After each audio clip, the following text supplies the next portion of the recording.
17th, 1869, this small peninsula suddenly became a new global hotspot. Why? Because a long ditch was dug through it, allowing ships to sail through this route instead of all the way around Africa. Almost overnight, the Red Sea became one of the most strategic regions on Earth to control, or at least have a presence in. One Italian navigation company did just that.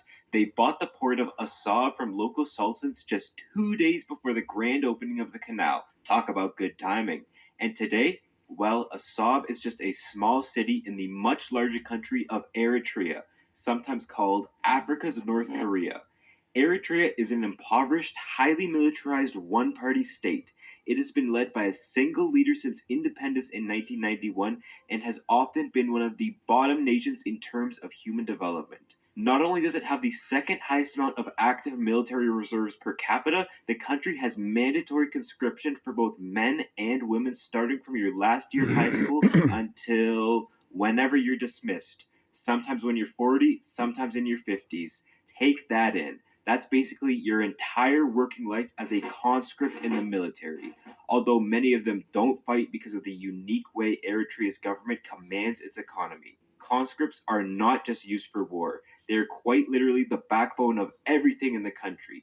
They build the country, run the services, administer it, and of course, defend Eritrea. All for very little pay, suffering abuse and harsh conditions in what is essentially a mass system of forced labor. It's no surprise then that Eritrea is also called the world's fastest emptying country because of how many citizens run away from it. Around 800,000 by 2023. That's in comparison to a home population of only 3.7 million, meaning almost one-fifth of all people born in this land have left it. Real attractive. But is Eritrea actually like North Korea, that crazy hermit kingdom? I don't know. There are some key differences. For one, nukes. Eritrea does not have a nuclear weapons program and thus is much less of a threat than North Korea is.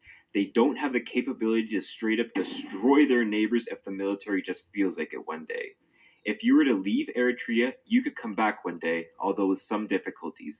Whereas if you leave North Korea, you're dead to them. Eritreans have a lot more exposure to the outside world through TV and the internet, although the majority still don't have access to them yet, and both are still heavily monitored and. Anyhow, I just wanted to bring you guys, again, Neil's Han Dynasty. Please like, share, and subscribe. Buy some silver and some platinum. Be kind, helpful, and grateful. And Merry Christmas. This Eritrea is the country that Ethiopia is probably going to invade so they can get some water access. And having done some research on this country, I would say if you have the same leader for 32 years and he forces you into African country leader forcing his whole country to be slaves. North Korea, same thing. So we have two active countries on this planet that enslave their people, and not one of them is a Caucasian country, yet we're hated for slavery. It's just weird how this stuff works. You can't make this stuff up. Get the truth out there. Please share this video. Let people know how the African 32-year-long leader of Eritrea, whatever that country's name is basically, as soon as you graduate high school, boom, you're a slave to the country. You don't get paid, you get treated like crap, and you work for, let's see, you get out of school 18, you work till 50. So 32 years, you're in forced labor camps for the government. No retirement, no nothing. Then you get booted out to make your own way in a country that has no possibility of making your own way because the country enslaves everyone to make their way. What a brutal regime that is. I now 100% support Ethiopia going in there and taking some of that land and freeing those people from that 32-year dictator in Africa. Yeah. And people say Africa is a beautiful place, and it is. It is a beautiful place. It's also a very disgusting place. It's the leaders, it's the people, man. The people in charge. It's not about color. It's not about race. It's not about religion. It's not about sex. It's about power. Once people get in power unchecked, Egos go. Works for the Orientals, works for the Central Americans, works for the Europeans, works for Americans, works for Russians, works for Australians, works for Indians, works for everybody. Once you have total unfettered control of a country, you're going to be a tyrannistic son of a gun. You're always going to want to be specialer than the next guy. And that is a problem with that country for sure. And of course, North Korea. America's not like that, people. God bless America. Stand behind your country. Even though a couple elections do get stolen from us, it's not nearly as bad as these last couple reports I've sent y'all. We don't suffer under the EU where you have one lady telling you, no, we didn't like the way you vote, revote. What? You voted for that government? Let's go in there and crush that government.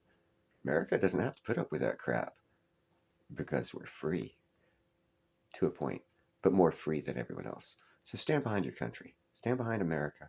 If you're an American, have patriotism. Don't don't be a fool and think that the administration in charge is America. It is not. Ronald Reagan, I think, said it. He says, I am not the president. I am in the office of the presidency. The president is an eternal role filled by many people through time. Don't let this one jerk that's in charge now cause your faith in your country to fetter, because that makes you a piece of crap that's looking to destroy your country. And we're going to turn into Eritrea, where we have one person, your kids are going to get out of high school and become slaves for the government. Is that what you want? Keep America free, baby. Faith in America. Just have faith in America, have faith in fellow Americans. Don't really have faith in the administration in charge right now. That's cool. But don't back off America. America is going to be great. We're a world leader. We're going to remain a world leader. We just need to recapture our morals and our moral high ground and get back on track so that we don't end up like that country that I just gave you the report on. You guys have a nice day. Merry Christmas again.